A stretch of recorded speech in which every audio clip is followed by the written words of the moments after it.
अभिवादन स्वीकार कीजिए ब्रजेश मिश्रा का और आप देखना शुरू कर चुके हैं द डिबेट। बहन भाइयों, उत्तर प्रदेश में प्राइमरी टीचर्स की जिंदगी जहन्नुम हो गई है। उनके सिर पर पढ़ाई के अलावा इतनी तरह के बोझ और इतने काम, कुछ इज्जतदार काम और कुछ बेहद ही बेइज्जती भरे काम उनको सौंपे जा रहे हैं, जिसकी वजह से ना वो अपने आत्मसम्मान को बचा पा रहे हैं और ना वो पढ़ाई के काम को ठीक कर पा रहे हैं, ना वो अपनी ज़िंदगी में अपने परिवार, अपने रिश्तेदारों को या अपने दोस्तों को समय दे पा रहे हैं। उत्तर प्रदेश में प्राइमरी टीचर होना अपने आप में एक बहुत बड़ी सज़ा बनती जा रही है। ये मसला बहुत बड़ा और व्यापक है, लेकिन हैरानी की बात यह है कि इसकी कोई चर्चा ही नहीं करता कि आखिर मास्टर साहब इतनी तकलीफ़ में क्यों हैं, और अगर हैं तो इससे हमारी आपकी सबकी ज़िंदगी प्रभावित होगी, क्योंकि बच्चे सबके हैं और पढ़ाते वही हैं। कारण क्या है उत्तर प्रदेश में प्राइमरी टीचर्स की समस्या का, आज उस पर चर्चा करेंगे। बहनों भाई, उत्तर प्रदेश की शिक्षा जगत की एक कौम है प्राइमरी टीचर। उत्तर प्रदेश में इनकी तादाद 8-9 लाख के आसपास है, लेकिन ये उत्तर प्रदेश के प्राइमरी टीचर के मास्टर साहब पढ़ाने के अलावा जितने भी काम हैं सब करते हैं। क्या क्या करते हैं मैं आपको गिनाऊंगा, कुछ एक बताऊंगा और फिर उसके बाद डिटेल बताऊंगा। जब ये सुबह आते हैं तो पहले सबकी डिजिटल अटेंडेंस भरते हैं। 36 तरह के ऐप हैं, 36 ऐप, उससे ज़्यादा ही होंगे, जिनको ये प्रतिदिन ऑनलाइन उस पर डेटा भरते हैं, तस्वीरें खींचते हैं, वीडियो बनाते हैं, अपनी जीपीएस लोकेशन देते हैं और भरते हैं। जब ये सब काम कर लेते हैं उसके बाद स्कूल में झाड़ू लगवाते हैं, बाथरूमों को साफ कराते हैं, फिर उसके बाद प्रार्थना सभा कराते हैं, उसके बाद ऑनलाइन सबके सारी डिटेल्स मुहैया कराते हैं, फिर वक्त बचा तो पढ़ाई, और उसके बाद मिड डे मील बनवाते हैं।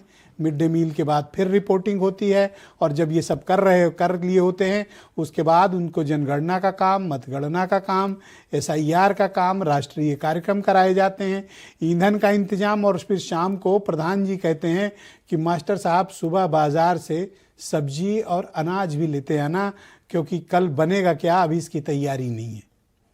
इसके बाद BSA ABSA की चाकरी, प्रधान की अरौला, विधायक और बाकी अधिकारियों का, और मीडिया की हर समय लगे हुए कैमरे। ये तो वो काम है जो मैं आपको बता रहा था, लेकिन एक बहुत ही अपमानजनक काम इनको अलीगढ़ में सौंपा गया। उत्तर प्रदेश के अलीगढ़ जनपद में प्राइमरी के टीचर्स को आवारा कुत्ते गिनने के काम में लगाया गया। बहन भाइयों, एक अध्यापक को इस तरह से काम में लगाया जाएगा तो क्या उसका कोई आत्मसम्मान बचेगा? वो कुत्ते गिनते घूमेगा? ये कौन लोग हैं जो इस तरह के आदेश देते हैं और अध्यापकों के आत्मसम्मान के साथ साथ हमारी मौजूदा और आने वाली पीढ़ी के साथ खिलवाड़ कर रहे हैं? आखिर क्या कारण है कि प्राइमरी का एक टीचर, आपको पता है कितने का, मैं लिस्ट लेके आया हूं। प्राइमरी का एक टीचर 89 तरह के काम करता है, 89 काम में उसको लगाया गया। मतलब ये टीचर ना हो गया, सुपरमैन हो गया, शक्तिमान हो गया, और ऐसे लगता है कि इससे 50 आदमी का काम कराया जा रहा है। क्यों ऐसा किया जा रहा है? क्या उसकी कोई व्यक्तिगत जिंदगी नहीं है? और दूसरी बात, वो शिक्षा के काम में लगा है, अध्ययन और अध्यापन के काम में लगा हो, जो एक बहुत ही सीरियस बिजनेस है, जो बहुत ही पवित्र काम है। तो जब उसका ध्यान सारा दिन ये बेगारी में, चाकरी में, ऑनलाइन अपडेट्स करने में, वीडियो बनाने में, फोटो बनाने में और डेटा भेजने में उसका सारा वक्त जाएगा, और सारा दिन वो मिड डे मील से लेकर बाथरूम की सफाई तक कराएगा, तो फिर वो पढ़ाएगा कब? बहनों भाइयों, किसी से भी त्रासदी पूछे, इस समय प्राइमरी टीचर होना अभिशाप सा बन गया है। उनकी व्यक्तिगत जिंदगी खत्म हो गई है। 100 व्हाट्सएप ग्रुप बनाए हैं बेसिक शिक्षा विभाग ने, जिनमें हर वक्त उनको प्रॉम्प्टली लाइवली ऑनलाइन होकर रिप्लाई भी करना है। 36 ऐप भरो, 100 से ज़्यादा व्हाट्सएप ग्रुप, और दिन भर की ये चाकरी करो, फिर पढ़ाएगा कब? फिर उसके बाद परफॉर्मेंस और पढ़ाई का प्रेशर, और ये सब कुछ ऑनलाइन अपडेट करना है। उत्तर प्रदेश में प्राइमरी टीचर को जड़ खरीद गुलाम बना दिया गया है। न उनकी कोई व्यथा सुनने को तैयार है, न उनसे कोई बात करने को तैयार है। सरकार की नज़र में इन टीचरों की इमेज बहुत ख़राब है कि ये कामचोर और निकम्मे हैं और ये कुछ नहीं करते, बैठे बैठे फ्री की तनख्वाह लेते हैं। ये बात कोई कहेगा नहीं, लेकिन मैं इसलिए कह रहा हूँ क्योंकि सरकारी अधिकारी और ख़ास तौर पर ये जब से आईएएस अधिकारियों को इस विभाग का एचओडी बनाया गया है, इस विभाग में टीचरों की जैसे शामत आ गई है। प्राइमरी के बच्चे क्या कर रहे हैं हम आप सब जानते हैं, लेकिन अधिकारियों का सारा वक्त इन पर नियंत्रण करने में ही गुजर रहा है। ये बहुत चिंता की बात है। अब अगर टीचरों से इंसान के साथ साथ कुत्ते भी गिनाए जाएंगे तो समाज में उनको फिर इज्जत कौन देगा। जब आप ये कहते हैं कि टीचर एक बहुत सम्मान का पेशा है, तो क्या उनको कुत्ते गिनने के काम में लगाया जाएगा? अब तक उनसे बाथरूमों में सफाई की तस्वीरें ली जाती थी, बाथरूम साफ करवाने में उनकी ड्यूटी लगती थी। इसके अलावा नेताजी अगर कहीं जाते हैं सत्तारूढ़ दल के, तो इन टीचरों का काम है कि उनकी सभा में भीड़ भी कराएं। ये अतिरिक्त काम है, यह 90वां काम है जो उनके पास है। तो एक आदमी क्या क्या करेगा? क्या वो 50 आदमी है? क्या वो सुपरमैन है? क्या वो शक्तिमान है? और क्या ईश्वर ने उनको 10-20 हाथ 10-20 टांगे दे रखी हैं? आखिर इनके साथ इस तरह का व्यवहार क्यों हो रहा है?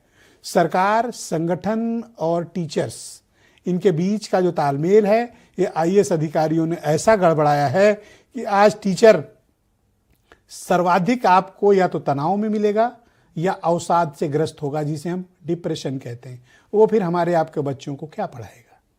तो आज की चर्चा पूरे समाज के लिए है और एक व्यापक चर्चा है, एक चिंता का विषय है।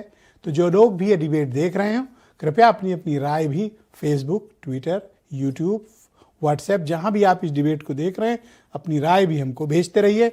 कुछ बयान सुने आप, फिर टीचरों पर चल रहे इस वज्रपात के बारे में पूरी चर्चा। आखिर किन परिस्थितियों बस उन्होंने ऐसा निर्णय लिया है, ये थोड़ा जानना जरूरी है और मैं निश्चित बात करूंगा।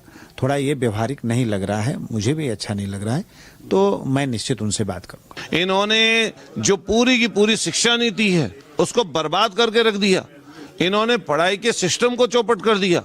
आप सोचिए, पीएचडी करने वाले लोग, पीएचडी वाले लोग, एमफिल वाले लोग, टेट करके लोग, सुपर टेट करके लोग, और किसी तरह मेहनत से जिनका नंबर टीचर के लिए आता है, शिक्षक के लिए आता है, उनसे ये काम, इस तरह का काम कराएंगे तो इस सरकार को शर्म करनी चाहिए और चुल्लू पर पानी में डूब के मर जाना चाहिए। एक शिक्षक के लिए इससे बड़ा दुर्भाग्यपूर्ण और कुछ नहीं हो सकता। तो एक शिक्षक के लिए इससे बड़ा दुर्भाग्यपूर्ण और कुछ नहीं हो सकता। संजय सिंह हैं, रूलिंग पार्टी के प्रवक्ता हैं और ये भी बेसिक स्कूल में यानी प्राइमरी स्कूल में पढ़ के आए हैं।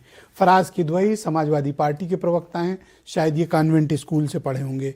विजय कुमार बंधु अटेवा के अध्यक्ष हैं। योगेश त्यागी जूनियर शिक्षक संघ के अध्यक्ष हैं।